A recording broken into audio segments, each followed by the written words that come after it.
Hello everyone, I am Teddy Hope. I am a intersectional socialist and trans activist who's currently working as a PhD researcher in transmedia studies. So thank you all for letting me join today. I guess I should give a little bit of a background to how I came to the independence movement. I initially saw it as an inherent part of the struggle against the austerity imposed by the Westminster government. So I saw it as an almost socialist mission to begin with.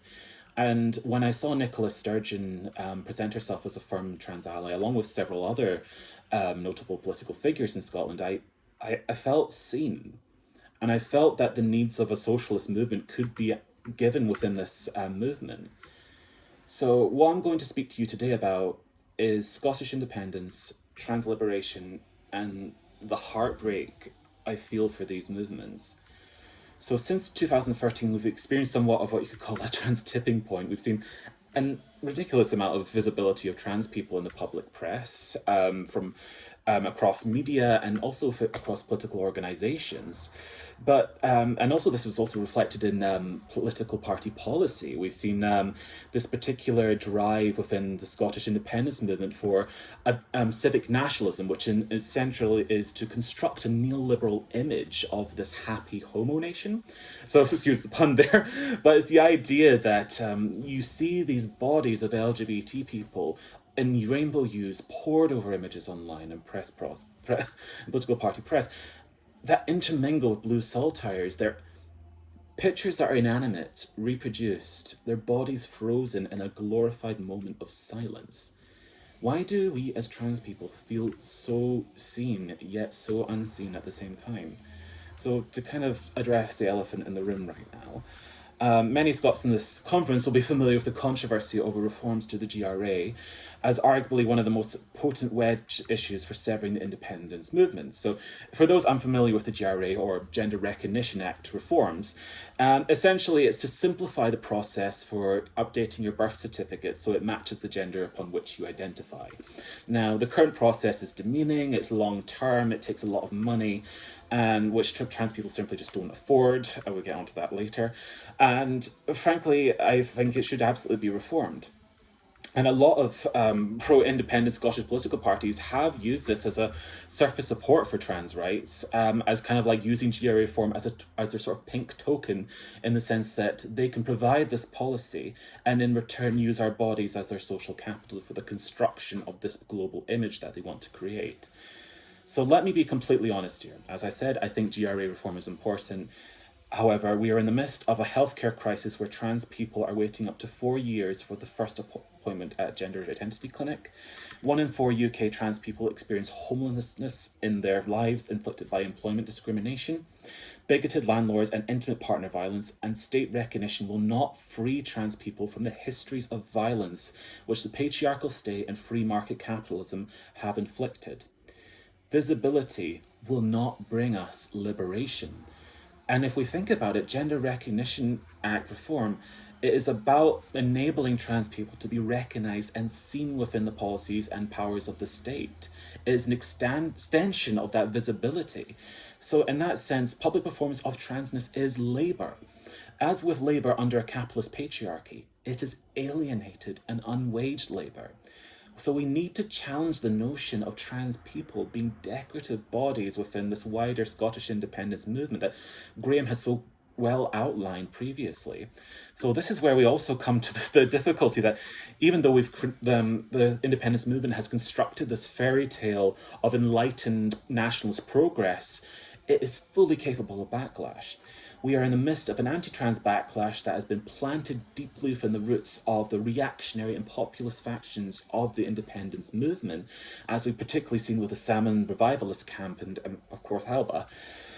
So this has been co-opted by a reactionary Scottish press who views the debate on our rights to exist as an easy shock factor, a bit of lucrative capital. So even then our image is still embedded within a capitalist social relation of shock and fear. If we look at the history of trans visibility, we've been constantly commodified as part of that visibility cycle. Even though it can seem that we're getting progress, that image gains from that sense of like progress that it's creating. But even then, that is not a material reflection of the real lives of which trans people are living, especially in Scotland. So as Sarah Ahmed says, when she was talking about this backlash of people being silenced when they're talking about, silenced when they want to debate trans people's lives, you're actually hearing people speak from the upper echelons of power. When you hear people in positions of power say they are being silenced, you are seeing power in its purest form. You are seeing power being reified and reproduced. Silence is a speaking act. And this is why we have been trapped in this concurrent cycle of transphobic abuse and severance within the independence movement as part of a capitalist marketing upon the trans body as a site of fear and as both a site of progress.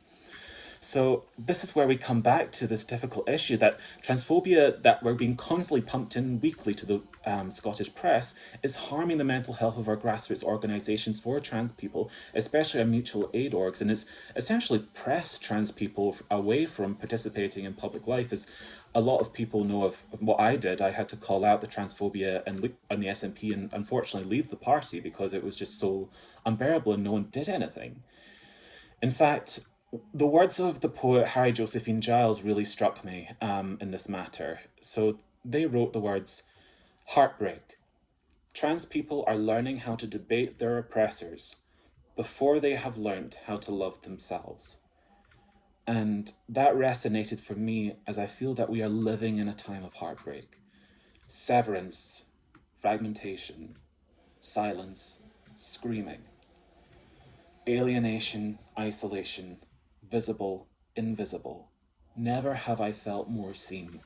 Never have I felt more invisible and alone. So what we read right now is a call for a trans socialist and liberationist struggle to be inherent and come together with the struggle of Scottish independence. Trans inclusion is necessary at the root of when we are forming independence movements so we can prevent this future derailment by anti-trans activists that we've seen work so well within the Scottish press. And trans liberation is inherent to numerous socialist causes. We desire free healthcare. And if you look at the history of trans oppression under the medical and industrial complex, trans people have been locked up in insane asylums along with people with mental disabilities, and been humiliated and abused within such institutions for centuries, decades. And so even then, that persistence of medical gatekeeping, of controlling a person's right to self-definition in the world, is tied to that history of the oppression of disabled and trans people under the medical industrial complex. So when we say we want to abolish gender identity clinics, it's a drive for accountability within that system. So that, and of course, that is something that we desire as part of moving away from Westminster and its, desire for austerity upon our NHS system. We also aspire for a decolonial struggle, as we are as decolonial theorist Jasper Poir states, homo-nationalism is how the image of queer people have become the image of a progressive nation, as I outlined earlier in this commodifying of queer bodies for the independence movement.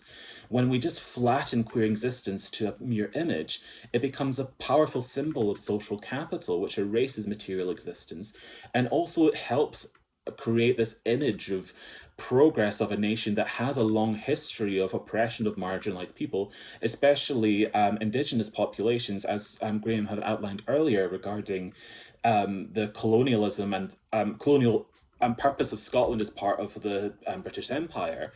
We're also driving for free housing as trans people experience higher rates of housing discrimination, economic precarity, and also exacerbated economic dependence on abusive cisgender partners, which once again also interlaps with drives for sexual and intimate partner violence justice. So freedom from sexual violence is very much a drive within trans populations, as we are disproportionately affected by sexual violence and particularly domestic abuse, particularly by abusive cisgender partners, much more so than our cisgender counterparts.